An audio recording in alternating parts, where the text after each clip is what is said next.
So even though they haven't announced it yet, and the rumor mill has been talking about this device for a while, it seems that Apple is still hellbent on releasing a refreshed iPod, the iPod 7. But who the hell is it for? Who needs an iPod 7? Well, let's get into it. Skip it up and that up. So there's been buzz around for a while that a new iPod was coming. A lot of people thought, even me, I was shocked they had a refresh of the iPod in 2015 with the iPod 6. And that to me was like, wow, why do we even need this? But they came out with it, and everyone in the tech industry was kind of shocked that they did. Well, now we're going to be shocked again, because chances are, even though they haven't announced it yet, a lot of people thought they were going to make an announcement of the new iPod 7, iPod Touch 7, I should say, when they announced the new iPad Air, iPad Mini, new AirPods. They haven't yet, but it still seems like it's going to be a thing. Well, back earlier this year, Mac Atakara, I just used them for another video. They're on point with Mac rumors. They're saying that the iPhone 11 is going to have that reverse charging where you could turn the device upside down and charge your AirPods, charge your Apple Watch, charge another smartphone, kind of like the Samsung Galaxy S10. They also were dead on with the iPhone 7 not having a headphone jack. So they've been doing the rumor mill thing for a while, and usually they're pretty on point. Well, they said, hey, a new iPod Touch is coming. And they said this back in January. And that speculation about a new iPod got some more validity with iOS 12.2 because there was a new iPod written into the code. It was called iPod 9.1.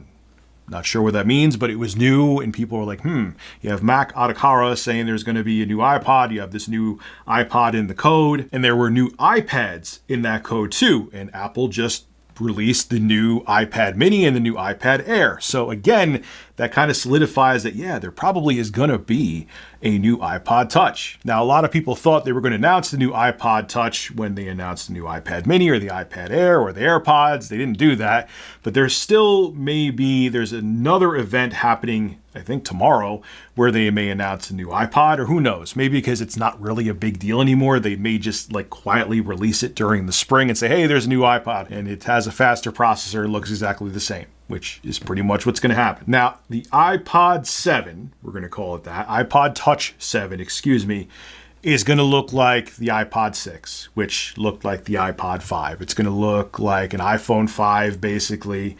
It's going to have the same size screen. It's just going to have updated specs, a better camera, maybe the A12 processor. Even if it has the A11 processor in it, there'll be a huge bump from the A8 processor in the 2015 model. It's also going to have no security tech. It's not going to have a fingerprint reader. It's not going to have Touch ID. It's not going to have Face ID. It's not going to have any kind of ID. It's going to be like the OG phones, the old school phones where you just punch in your code, your number, password. So yeah, they don't want this device to be cannibalistic, a competition device to like the iPhone or their higher end offerings. So yeah, the iPod is going to be way on the bottom. It's kind of like, hey, if you want a taste of iOS, get an iPod 7. They're also expecting the iPod Touch, even the refresh model, the 7, to start at $199. So there it is. It's just going to have updated specs, and you're not going to have any of the cool security features. It'll have a decent camera, and it'll be super fast. See, it's so weird. In a weird way, I'm glad they're not killing off the iPod Touch, even though I have no use for it and don't have any interest in buying this one. Because it's like, the iPod was so damn revolutionary, man. I mean, I remember my buddy, he got the first iPod I ever saw in the flesh was his, and he had the first generation one, like when they first dropped the iPod, and it actually was for Mac only, and it was Firewire. That's how long ago we're going back. And it was the iPod that really changed the industry. Before that, MP3 players, yeah, there were hard drive based MP3 players, but they were clunky, they were crap, they were slow, they had terrible user interfaces. It was the iPod that made digital music seamless and easy and mainstream. It wasn't the first MP3 player or portable music device like that, but it was the first one to do it right. And it's weird to think now the iPod, which was the biggest moneymaker for Apple for a very long time, is now an afterthought because, yeah, times have changed.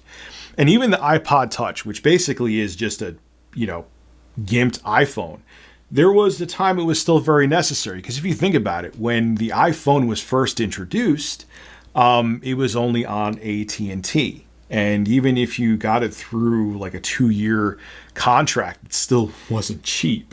So it was like the iPod Touch was basically the iPhone without the phone part. And it was a way to introduce people into iOS. And it was like the gateway drug device. And there was a real need for it because not everyone can get their hands on a smart device.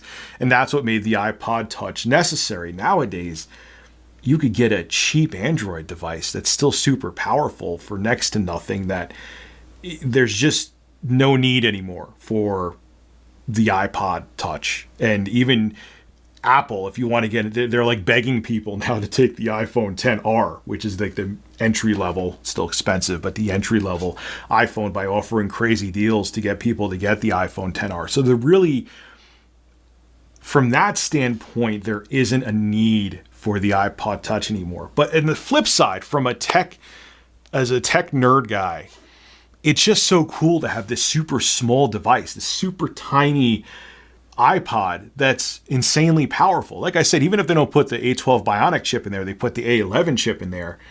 That's still, to have something as small as the iPod Touch with that kind of processing power in your pocket that's not a smartphone is pretty mind-blowing. And I'm sure it'll have a decent camera and so on and so forth. So from that standpoint, it's cool. And I could see parents who still don't want to get their kids iPhones or get their kids a smart device that's connected to have a smartphone, whether it be Android or iOS. I could see parents being like, hey, here you go, get this, try this out, enjoy this. You don't need a phone yet. I don't want to pay the bill for you. And I don't want you to have constant contact with people because you're 11 years old and you could get into dumbass crap. So they may want, even though you could kind of get into trouble using this on Wi-Fi too, an iPod Touch, but I could see parents wanting to get it, or maybe someone who's really anal with their super expensive smartphone, and when they go to the gym, they rather bring in an iPod Touch. So if that gets damaged, they don't really care as much. That might be a good reason too. But yeah, the reasons for owning an iPod Touch in 2019 are next to none. Except it's just still a cool device, and maybe Apple wants to keep it going somewhat for younger kids who parents don't want to get them a smart device yet, and just to keep the iPod name going because it's symbolic of part of the reason why Apple is as successful as it is now. So leave your thoughts in the comments below. Would you be getting an iPod Touch 7 for yourself, or maybe for your kids, or for a significant other? I want to see what you have to say if you think this device is still necessary in 2019. I'm not sure if it is or not. I can't give a definite answer, so I'm interested to see what you guys have to say. This is Rich of Review Tech USA signing out. Have a good one.